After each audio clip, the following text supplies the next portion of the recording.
आणि म्हणाले, ओम भिक्षाम देई, ओम भिक्षाम देई. तेवढ्या काढून कर्मक माणूस आला. त्याने धाडकन दार बंद केले. माणूस आले. पुन्हा त्या कर्मक माणसाने दार उघडले आणि बघा, ए पोरा, इकडे इकडे इकडे. सगळ्यासमोर पोरगाळा रे तू. भिक्षा पाहिजे का तुला? हे घे पीठ. असे म्हणून चोळीमध्ये मातीच टाकली. ज्ञानेश्वर पुढे निघाले. पुन्हा त्या कर्मक माणसाने डोळी सोडली आणि म्हणाला, अरे थांब थांब, या भाकऱ्या तरी घेऊन जा. असे डोळे फाटून काय बघतो? चरणी भाकऱ्या समजून ठेवलेल्या शेणाच्या गोऱ्या पूर्ण खूप नाराज झाले. पुढे निघाले. आता संध्याकाळ झाली होती. इकडे मुक्ताबाईंनी देवाच्या मूर्तीसमोर सांजवात लावली. ही मूर्ती म्हणजे तेवढीच तिच्या आईबाबांची आठवण. ती हात जोडून भिक्षा करू लागली. तेवढ्यात तिला सावरले की आपल्या ज्ञानेदादा आल्या. तिने पटकन आपल्या भावंडासाठी पानं मांडली.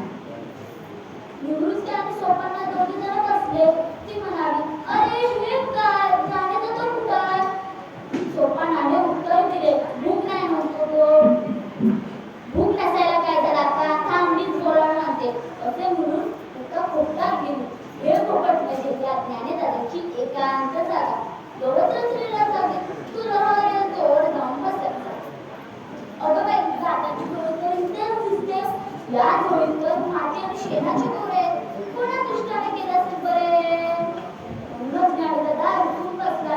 ए ज्ञानेदादा, काठी उघडणारे, काठी उघडणारे ज्ञानेदादा, ऐकलंस का? चिंता क्रोध मागे सारा, काठी उघडा ज्ञानेश्वरा. योगी बाबा मनाचा, साया अपराध जनांचा. ईश्वरागे जाळेवरती, संती सुखी व्हावे पाणी.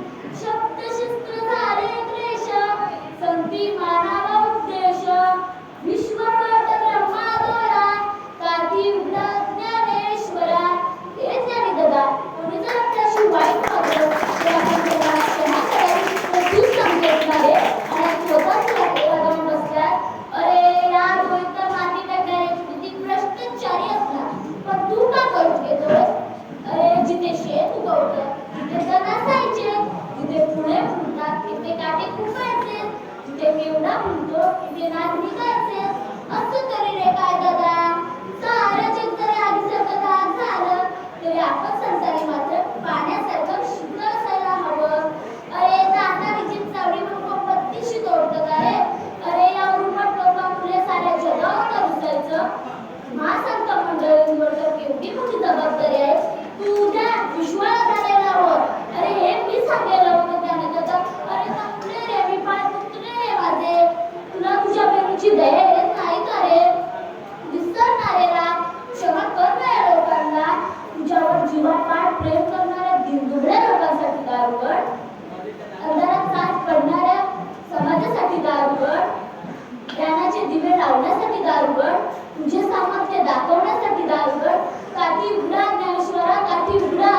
तुम्ही तरुणी विश्वतारा, काठी उघडा ज्ञानेश्वरा. विश्व कल्याणासाठी करीत असलेली साधे ज्ञानेश्वर झाले. त्यांच्या आयुष्यातली मुक्ताबाईंनी नरेशाचा काळ दूर केला होता. ते धावत जाऊन दार उघडले आणि त्या दारात उभ्या असलेल्या छोट्या मुक्ताईला उचलून घेतले आणि म्हणाले, मुक्ता, आज तुला तुझ्या गती झाली आहे. तू मला संतांच्या ऋण ठेचण्याची आठवण करून दिली आहे.